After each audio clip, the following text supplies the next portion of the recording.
Hey, what's going on, guys? Joe and Kevin from You Talking to Me podcast. Hello again. Today, we are going to be getting into just a discussion on film. We're going to talk about some movies we've seen recently and just kind of talk about movies that are out in the world right now. Yeah, kind of just sort of kind of State of the Union kind of thing.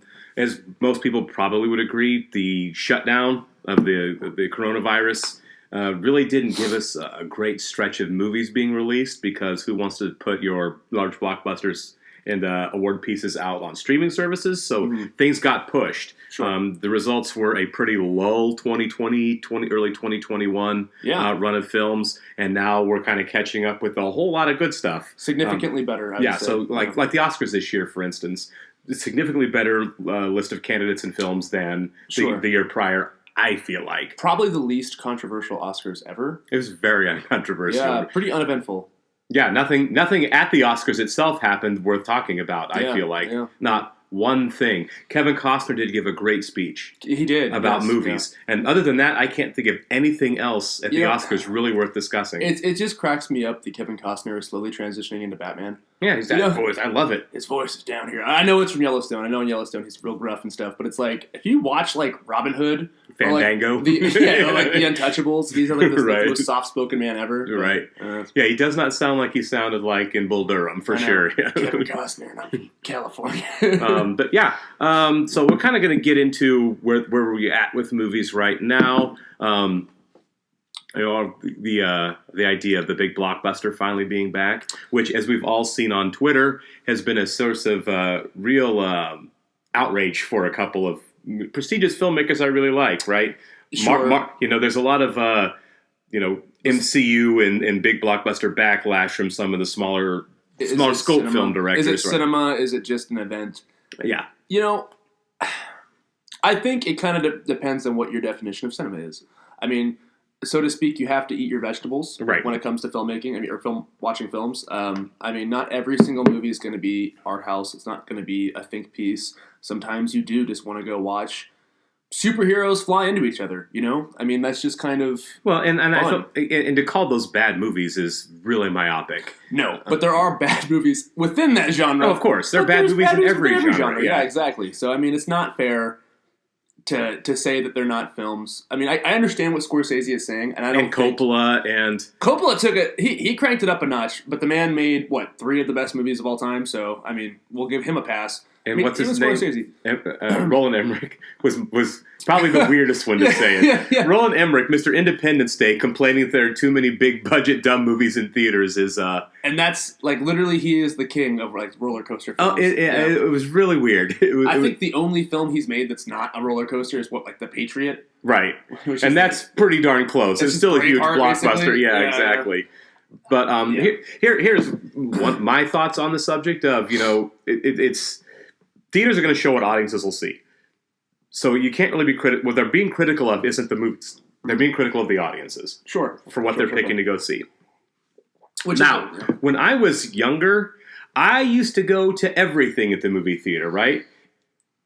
Even if it was a movie I wasn't overly interested in, I would go see it. Mm-hmm. But that's because movies cost $5 or $7 to go see, and I could go see everything. There wasn't as much on TV. Yeah. And when you look at movie prices now, I don't know where all of you live. Maybe you have a small theaters that still show $5, $7 movies, and that's great. I envy you. We are not in that situation, and I don't think most Americans are in a place where they can do that. Sure. And so if you're going to go take a family of 4 to a movie, you might be spending $70 or $80 just on tickets to go to a movie. Yeah. And that's not cheap for most people. And that explains the big thrill rides. Right. So if you want the movie theater experience, you're going to want a movie that calls for the movie theater experience. Sure. So, I love The Irishman.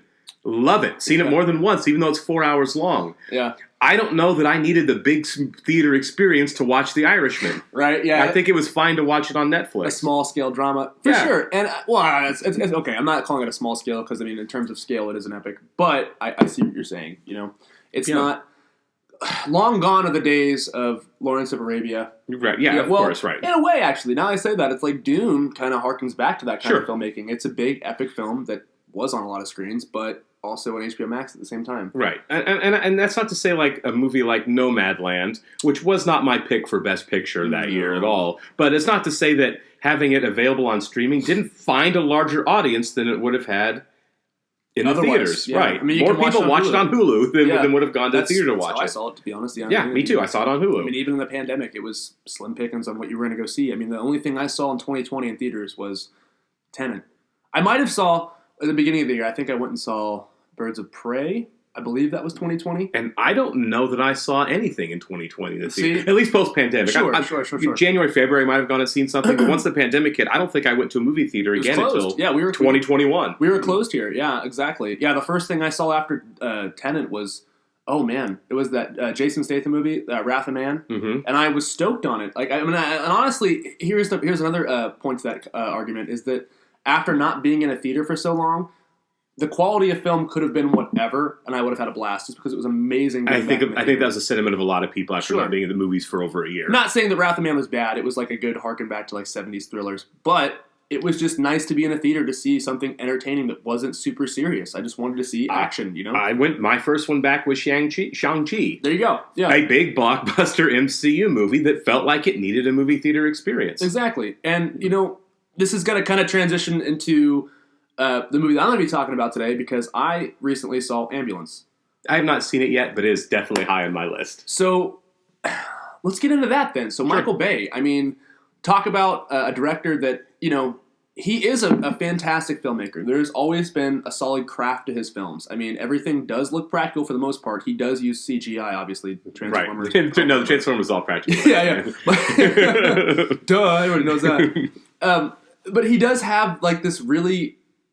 He's got an eye. Like, he's got a great composition. Does. I mean, in this film specifically, he gets more into, like, using drones to film. And I believe, actually, the drone operator in this movie was the #1 drone racer in the world or something. That's a good way to go. I read... I'm not doing this guy justice, but I can't remember his name. But it's the VR drone racing. We have the headsets on. Right. And that's how they used to... That's what they used to film quite a bit of footage in this film. And it does actually make you feel like you're on a roller coaster. Like, legitimately, like, you feel like you're moving with the camera and you're about to hit the ambulance, or you're going up a building, you're going back down. And the whole time I was thinking, okay, so this is what Scorsese means. Like, this is a really well-done film, practically, that makes you feel like you're on a roller coaster. And I think some of the criticism with Marvel is that some of it feels very flat because it is shot in front of a blue screen. I mean, a lot of it is previs, so you don't necessarily feel like you're there.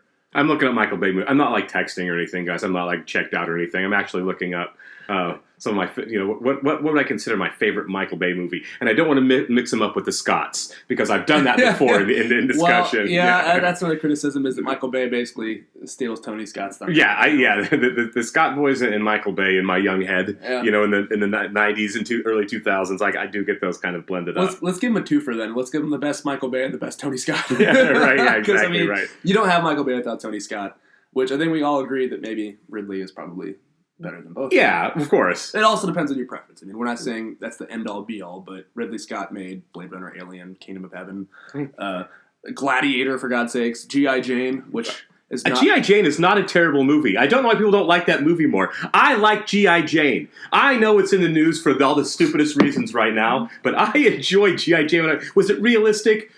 Demi Moore making it as a Navy SEAL is probably not, but I did enjoy watching the movie. I just love the bit where she, like, oh man, with a, like, she's tied up to a chair and she has to escape and she's just headbutting dudes. Like, okay. I know, right? It's a pretty out there movie. The 90s It's out there. The 90s were absolutely batshit. And that's kind of what Ambulance reminds me of, is it's a return to form for, like, a 90s action thriller in the best possible way. Jake Gyllenhaal is giving a unhinged performance. Yahya Abdul Mateen or Martin? I think it's Mateen. This is Mateen, isn't it? Mateen the second. Yeah, he is going to be a freaking movie star. Like, I mean, obviously, saw that in Watchmen. When I watched Watchmen, I was like, this guy's going to be great. He's already a movie star because he's been in so much stuff lately. But he is a fucking movie star. Like, this movie is like Dog Day Afternoon meets Speed. No, that's high praise. It's that's high praise. Okay, is it as good as Dog Day Afternoon? No, it's probably not as good as Speed, but I genuinely do think this film will be like an action classic. Yeah, like, because it really has the same type of vibe as like Fury Road, in the sense that the whole film is a big chase film. You know.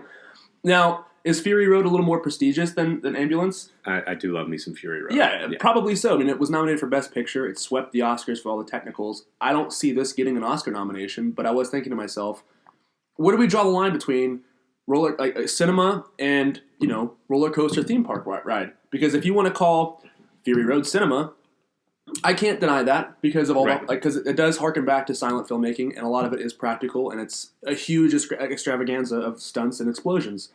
Well, and a lot of feminism versus toxic masculinity working themes and stuff like that. There's a lot going on there. There's a lot of themes there too. Yeah. I mean, I think most good films do have some sort of theme in the movie. Yeah, well, yeah. Every good film has to have a point for existing, and that one does. And the themes aren't as prevalent in Ambulance, but they're still there. Right. And I think it takes itself seriously while not taking itself super seriously. It's not trying to win an Oscar, I don't think. I mean, as far as technical stuff goes, I can see it being nominated for editing, sound. Sure. I mean, effects. Yeah, there's maybe 2 really noticeable CGI shots.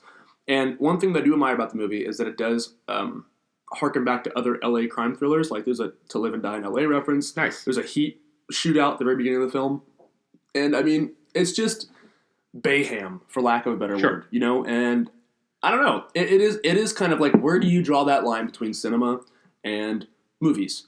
This is definitely a movie, but is Fury Road a movie then? Or would you say that's high art? I can't compare it to Ambulance because obviously I haven't seen it. Sure. But I do consider Fury Road to be a high art film. Okay. Is it an action movie? Of course. Amazing set pieces, and it's a lot of action. But I think there's so much going on beneath the surface. It's a Mad Max movie that's not about Mad Max. It's about Furiosa. Yeah. Right. It is 100% a movie about the world has ended and who's to blame.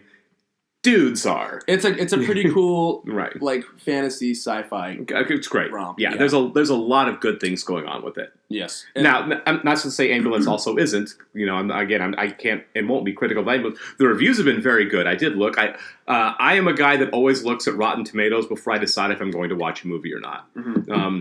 Not to sound like a snob because I'm not, but if the critical consensus, I think critics get a bad rap for they just like these art things no one else likes and they hate everything that's popular. Yeah. Then why do most Marvel movies score over 90%?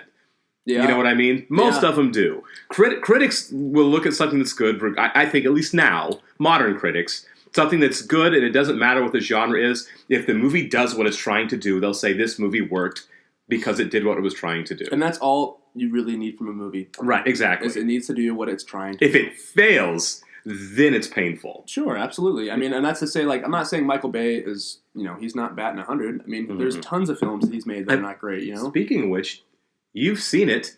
Does this make up for Pearl Harbor? Look, I have a soft spot for Pearl Harbor in the sense that it came out when I was very young, and I remember seeing it on ABC whenever they used to play it on TV. So I liked it. Is it a great movie? No. Is this better than Pearl Harbor? Oh, fuck yeah, it's way better than Pearl Harbor. Great, that's good. That's good to know. And also, none of us can be judged for the sins of our youth when it comes to movies. The sins of our youth. When I was a little kid, I thought that Chuck Norris movies were awesome.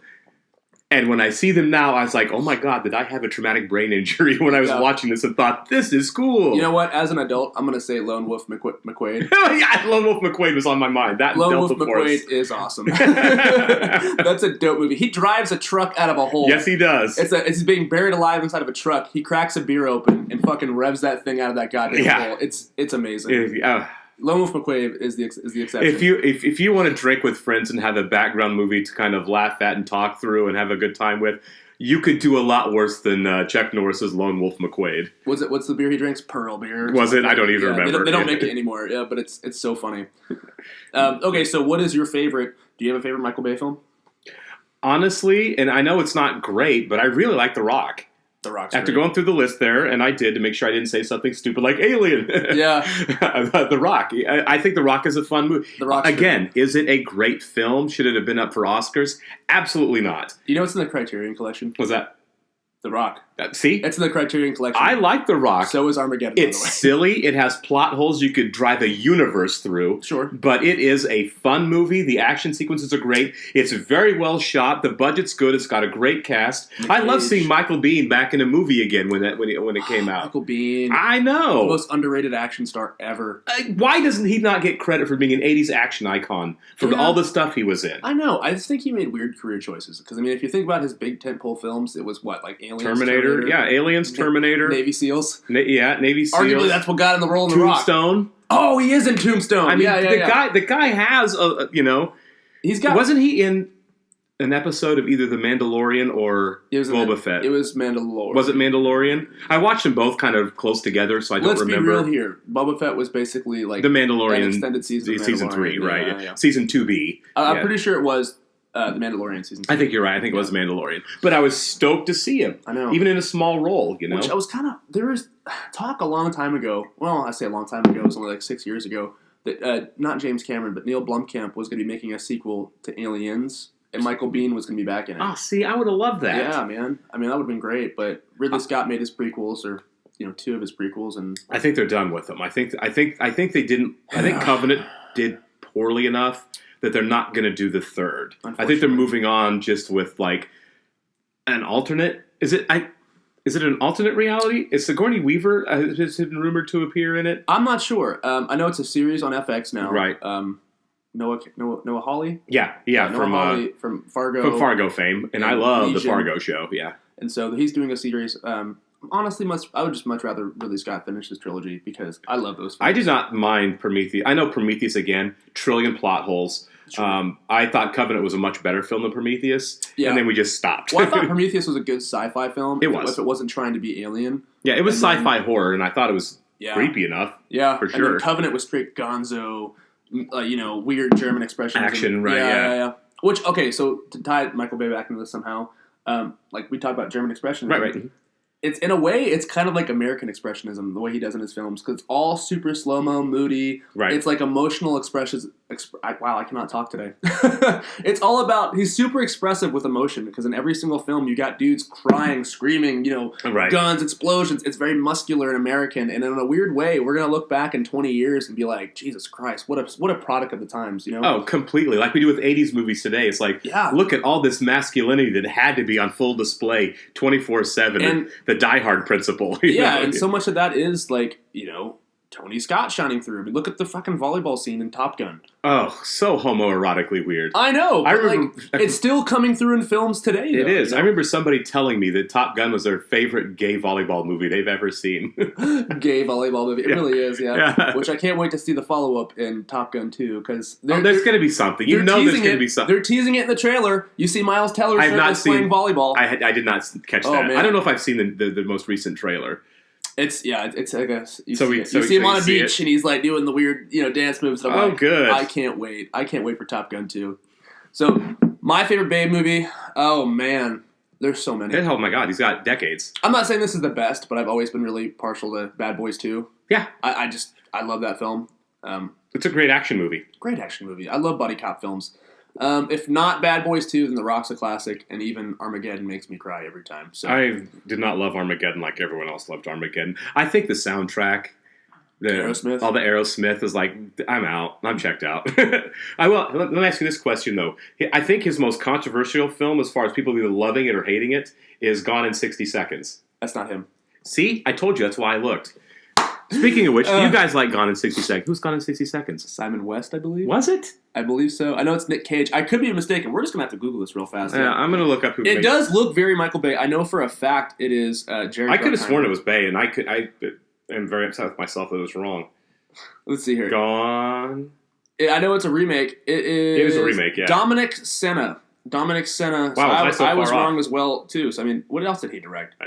Oh, my God. The terrible Season of the Witch film with Nicolas Cage. Right. Oh, that's a good one.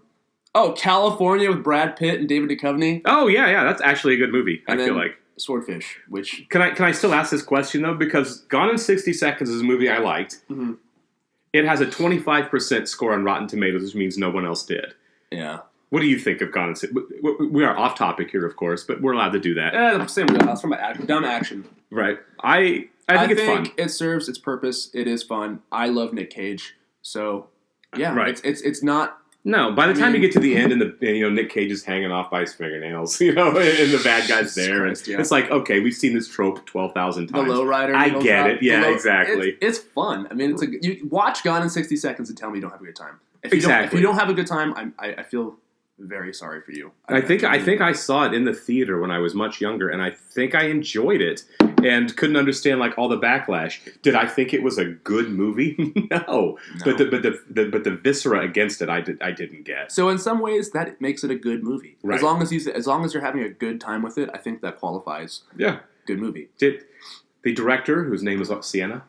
Dominic Sena. Dominic Sena.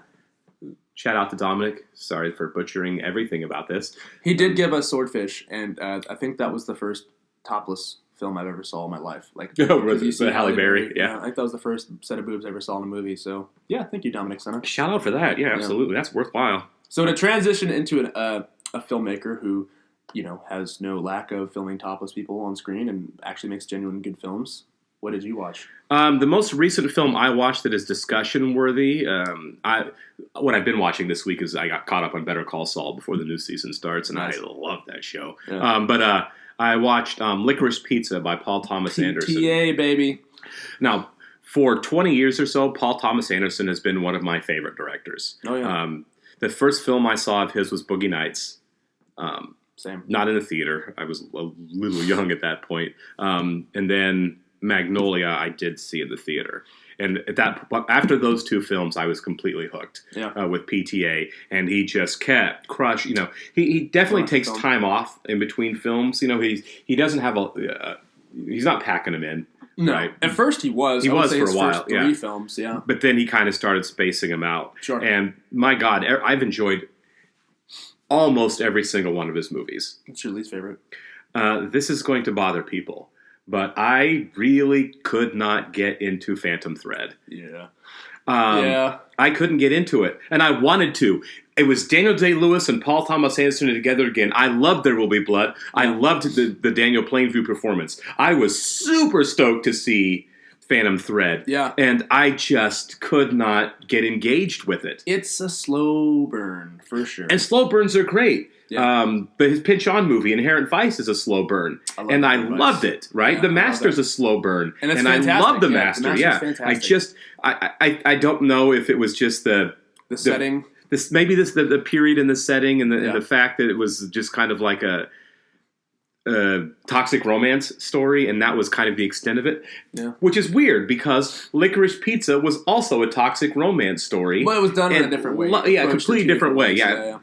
So he's made a few different toxic romance films. If you think about it, almost Punch all Drunk of his Love, films, almost all of them have Boogie Nights, Magnolia, Inherent Vice. Yeah, all of them are toxic. Have toxic relationships. And to a certain extent, I guess There Will Be Blood. I mean, between the father and son, but that's right. different. There are really no women in that movie that I can think of. No, just a couple of women show up in Eli's larger mom. scenes. Yeah. You got the arthritis in your hands. Right, That's right, Eli, I do. Yeah. Yeah, but it's mostly a film about men, for sure. Yeah. Oil. And you can't criticize PTA for that, because it's not like he doesn't have strong women characters in his other movies. Julianne Moore has established herself as a master just being in PTA movies. Was that her? No, I guess she was in Lebowski before that, and she was also in... Yeah, she's been in other things. She was Clarice Starling, and, That was after... Yeah, for sure. But that was after, right? Yeah, Was Jurassic Park 2? I know. Okay, look. I know Jurassic Park 2 is not the greatest movie, but she was in that as well. I'm not sure if that's before or after. I think it was before. Yeah, 95, 96-ish. Something like that. So shortly, I think it was, I could be wrong, but I think it was shortly before Boogie Nights. If not the same year, because I think if it was 97, Boogie Nights was also 97. Right, Boogie Nights was definitely 97. So, yeah, they're right close to each other. So and the Magnolia was like 99. She came up there in the 80s. Oh, man, she is really good, Magnolia. Oh, she's great in Magnolia. Yeah. She was nominated for Best Supporting Actress. Don't call me lady! Oh, my God, that's such a great scene. Yeah. Magnolia, I think, is... I would take that as my least favorite PTA film, not because it is bad. I watched it once, and I don't think I can see it again. And for me, as far as films go, rewatchability goes a long way. Mm-hmm, sure. If I can't watch it again, then it's going to affect it for me in my eyes, anyways. But I agree with Phantom Thread. It is nowhere near as good as The Master or There Will Be Blood in terms of my enjoyment. I feel like in terms of quality, it's a quality film. There are a lot of people who say Phantom Thread is their favorite PTA movie. So I know this one's kind of polarizing. I will say it's probably my favorite score of Johnny Greenwood's. Sure. I think it's very well scored. I like that quite a bit. It's very well done across the board. I just didn't find the story compelling enough to really get into it. Now, about Inherent or sorry, not Inherent Vice, Licorice Pizza. Love that movie. I didn't see it until recently. I didn't go to the theater to watch it. It's the first PTA movie I haven't seen in the theaters in a long time. Because I like I said, I usually line up to see his movies because I love them. And I'd heard nothing but great things about this. I had, of course, heard of the controversies around it before I watched it. Yeah. And there are two big controversies with the film. And I went into them with them in mind. You're like, how am I going to react to these? I will say this about controversies in movies, particularly the ones of a racial variety. As a white dude, I never go and say, I don't think it is ever okay for a white guy to say, oh, here's a minority group being portrayed in this way, and that group feels like they're being targeted or feels like they're being marginalized, and they're wrong. I don't think any white guy should ever say, you're wrong to feel that way. Sure. 100%. And so I didn't. There were some things in the movie that the Asian community took offense to, which is completely valid. It kind of comes out of nowhere. It does. And here's all I'll say about that. All I can speak to on that is my reaction to those scenes, especially going and thinking about it. When I saw the scenes, and I can't remember the actor's name. He's a great comic actor. He was. Let me look him. Yeah, we're gonna Google it real fast. He's been in so many different. He's been in a lot of the Christopher Guest improv movies. Sure. He was on Arrested Development as blah blah blah. He's done a million cameos in comic roles, and I love him to death.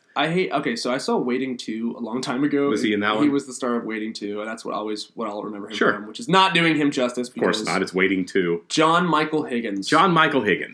And here's what I'll say about it. When I watched it, Fred Claus. Right. My response to it was not look how Asians are being targeted, specifically Japanese women are being treated. My response was, oh my God, this white guy is a fucking asshole. You know what I mean? The whole movie is kind of about the ignorance of older men. Yeah, it's a movie where these two younger people and they're surrounded by shitty adults. Like shitty. They're in California. Yes. I can't remember where in LA they are. They're in the Valley. They're in the Valley, okay. And they're surrounded by shitty adults all the way through, so they kind of have each other because the adult world around them is a pile of crap. Yeah. And this guy's part of it. So I understand and completely sympathize with and empathize with the reaction from a lot of people in the Asian community towards how they were treated by that guy. But for me, it wasn't, oh, look how Asians are being treated. My reaction was, this is just a racist prick. Yeah, so it kind of serves the story more than it does. Right. And I feel like that's probably what Anderson was going for is, I have all these toxic adults, let's throw a racist prick of one in there too. It's not like he's Tarantino in the sense that in every single film there's an N-bomb. Or 1,000 of them. Yeah, right. And this is shout out to Tarantino. We're not knocking Tarantino. We love Tarantino. And obviously the characters he writes, there's reason for it. It is distracting sometimes, though. That's being said. But with Anderson, the fact that he typically does not have racist elements in his films, I'm not saying he never has. I'm just saying the fact that he doesn't, that probably made it a little more jarring and out of nowhere.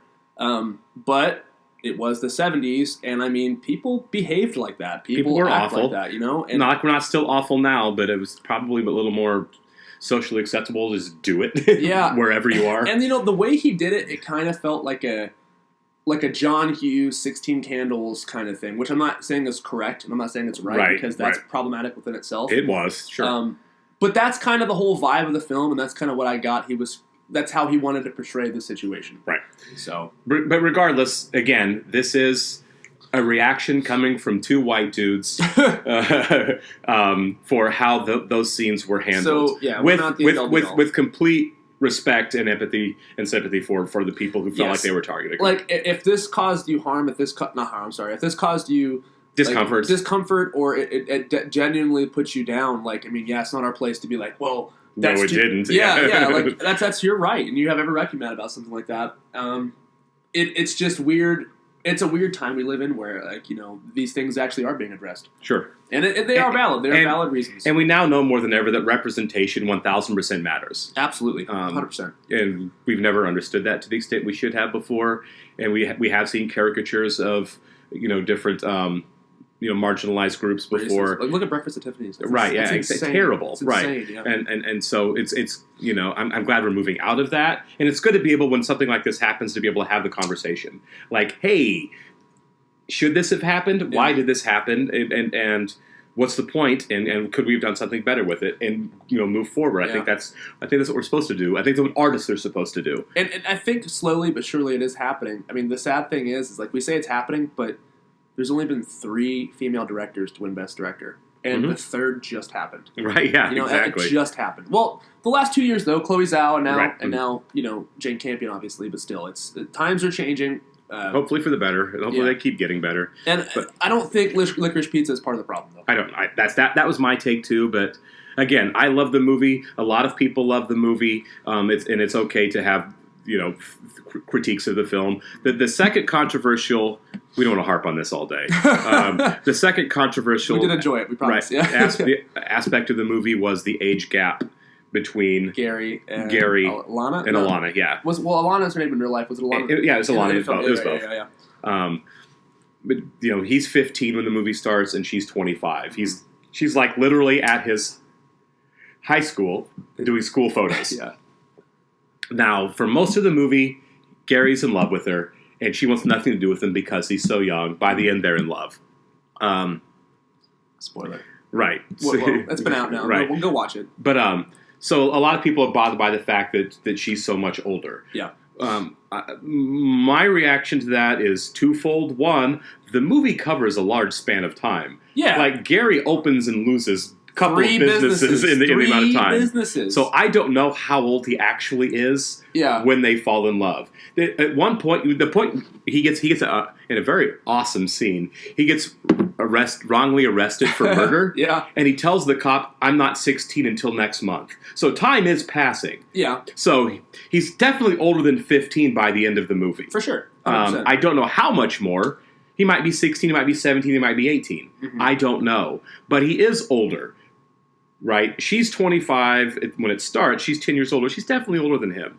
And so, one, we don't really know when they kiss for the first time how old he is. And also, I think this goes to show, like I said earlier, the movie is about how older men can be ignorant and how, it doesn't matter how old somebody is. I guess. Intellectually, he's smarter and more driven than all of them. And she's, not necessarily in the same boat as Gary because she doesn't really know what she's running towards, she's in a weird spot in her life, and as is he. He's in a weird spot. He's a 15-year-old kid, right? You know what I mean? And she spends the whole movie kind of being targeted by 40 and 50-year-old dudes, right? 60 is Sean Penn. Exactly. Oh my god, the Sean Penn bit. I think the Bradley Cooper scene is my favorite. The Bradley Cooper scene is hilarious. We're gonna talk about that in a little bit, but the Sean Penn scene is fucking hilarious too. I was dying in the theater when the Sean Penn scene happened because. What the hell is that even about? The fact that you can see the confusion on her face. Right. Oh my god, it killed me. I thought it was while so she funny. was drunk and not really understanding what's going on. What are you saying right now? Right. Yeah. And the giant jump or whatever. It just drops her right off the back of the bike. So yeah.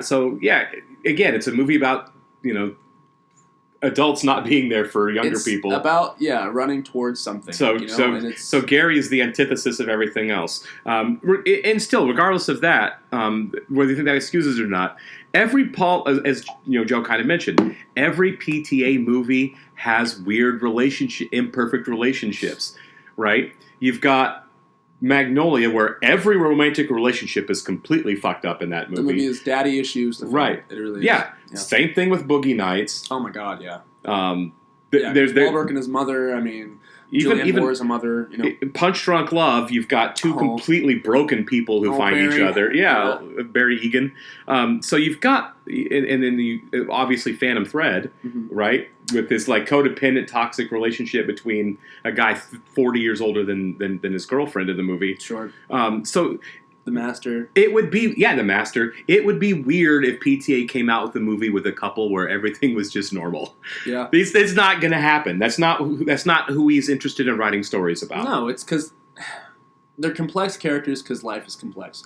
Right. I think that's kind of this is why he's so great, is because today we don't really have the filmmakers that that were in the 70s that wanted to make films about complex protagonists. I mean, you're not always it's all good hero or anti-hero, and there's nothing in between. It's good guy, bad guy. Yeah. So I mean, it kind of muddles things a little bit now. Yeah. I mean, it makes people in real life are not all good. These characters are confused. They're definitely dirty. And they do the wrong thing a lot. But that's the most interesting film to me. It's this is your protagonist. Right. deal with it. And then, and then you empathize with them by the end of the film, no matter how shitty they are. Yeah, I mean, how many lead characters in big films do you see nowadays that are like Dirk Diggler? Zero. Well, I mean, okay, there's obviously outliers and exceptions. Sure. Tarantino's doing that. PTA is doing it. Fincher to some extent. I mean, I would say right, but it's rare, right? It's not the norm. No. The norm is now like everybody has to be a witty, snarky Iron Man. Yeah, exactly. You know, I love him to death, but Ryan Reynolds is the norm now. You know, and in a way, I mean, I guess Deadpool's kind of.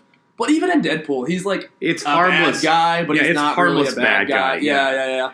And again, love Deadpool. Yeah. Watch it 10 times. Love Deadpool. We'll line up to see the third one. Love That's Deadpool. Not our thing. I feel like we've kind of shit on Marvel a little bit, but like we both love Marvel films. We've both seen all of the Marvel movies and love them. We even have a soft spot for Eternals. You know what I mean? Yeah. And I'm watching Moon Knight right now, and I'll be watching. I enjoy Moon Knight. Yeah. What's the next one? Series wise? Yeah. Oh, have they announced the next series? I know it's She-Hulk. That's right. They've announced quite a bit. Yeah. I mean, there's like an Ironheart series coming. I mean, obviously Doctor Strange 2. I will be going to Doctor Strange 2. Oh, I can't wait. See, so like that's what I'm saying. We are here for this, but we're here for the original stuff too. We want to see more original films, like a Licorice Pizza. Yeah, absolutely. Yeah. The universe needs both. It does need both. You need Licorice Pizza and you need Iron Man 3. That's how that's it. Harmony. Right, exactly. That's the beauty of it. There's something for everyone. So you're taking Magnolia for your favorite PTA. Magnolia has been my favorite PTA since I saw it, and I love I've loved all those movies for the most part since they've come out since then. Mm-hmm. But all of them, like I love that, but it's no Magnolia. That's been my response to even There Will Be Blood. Right, loved it, still no Magnolia for me. I think, oh man, if I had to pick one, I think I have to go There Will Be Blood. That's everybody's favorite. Right, I definitely think it's his best film. It's his most mainstream. I mean, Oscars and so. I'm not sure box office wise where his movies are anymore. I wonder if that one did pretty well because that was 2007, and I feel like everybody saw it because everybody wanted to see because that was no country, the performance. Zodiac, which nobody saw Zodiac, right? But I mean, if I can't pick There Will Be Blood, I would probably go Inherent Vice. I know a lot of people think that's his worst film, but I don't understand that. I think it's so fun. It's hilarious. It reminds me of The Big Lebowski in the best possible ways. Right. It does feel like an Altman film, very much so, It does feel like an Altman film, does it? It's what is this trippy ass scene hazy. Now? It's like, if you guys haven't seen The Long Goodbye, which stars Elliot Gould, I strongly recommend The Long Goodbye. It kind of has the same kind of vibe. Also, I've not seen The Long Goodbye. Oh, it's so But good. I do love Elliot Gould, so I should see it. He's the coolest. It's the coolest Elliot Gould has ever been. In every single scene in that film, he's smoking a cigarette. To a comic extent. Every single scene. Attaboy, Elliot. It's so funny.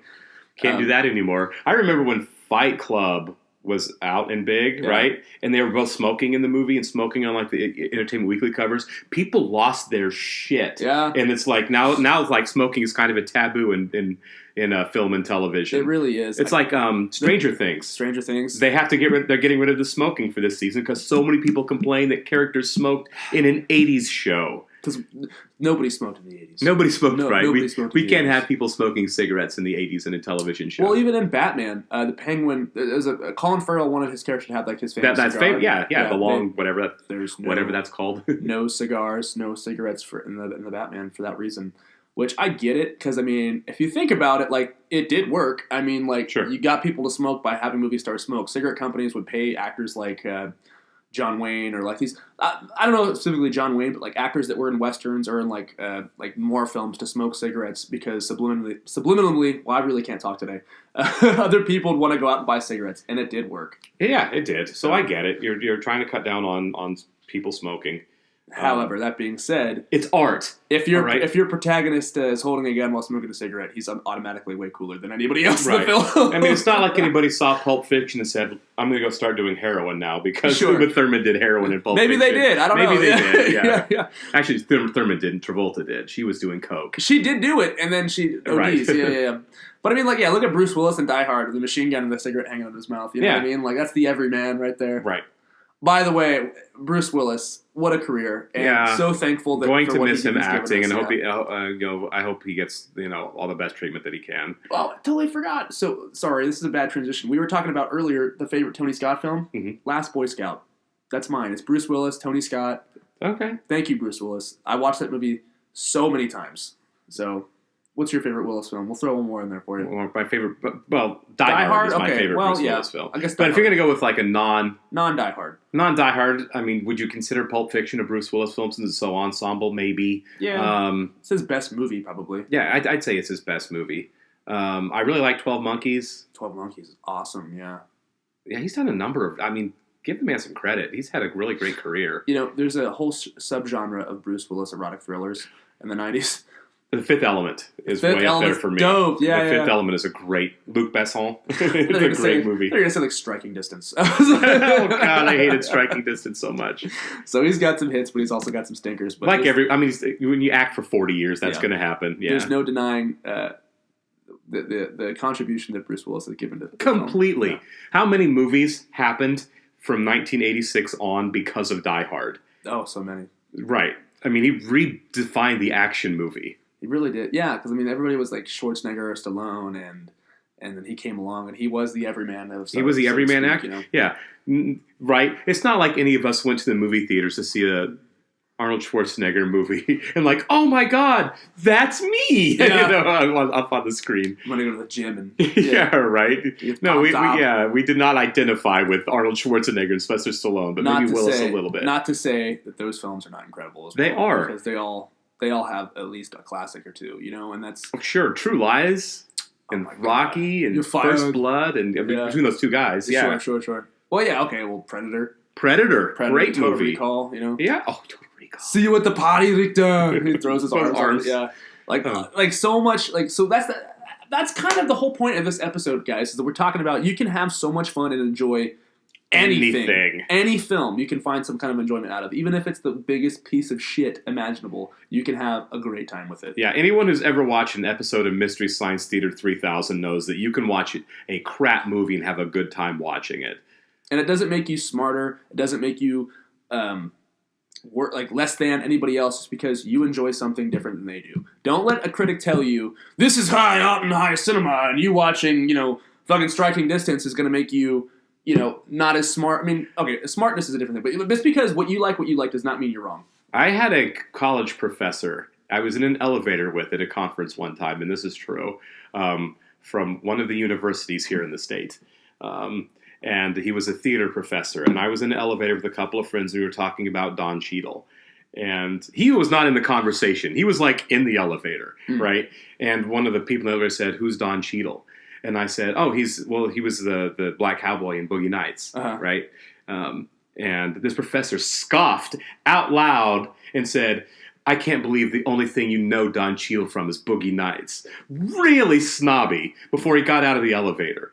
And it was like, as a young man at the time, I just let that slide.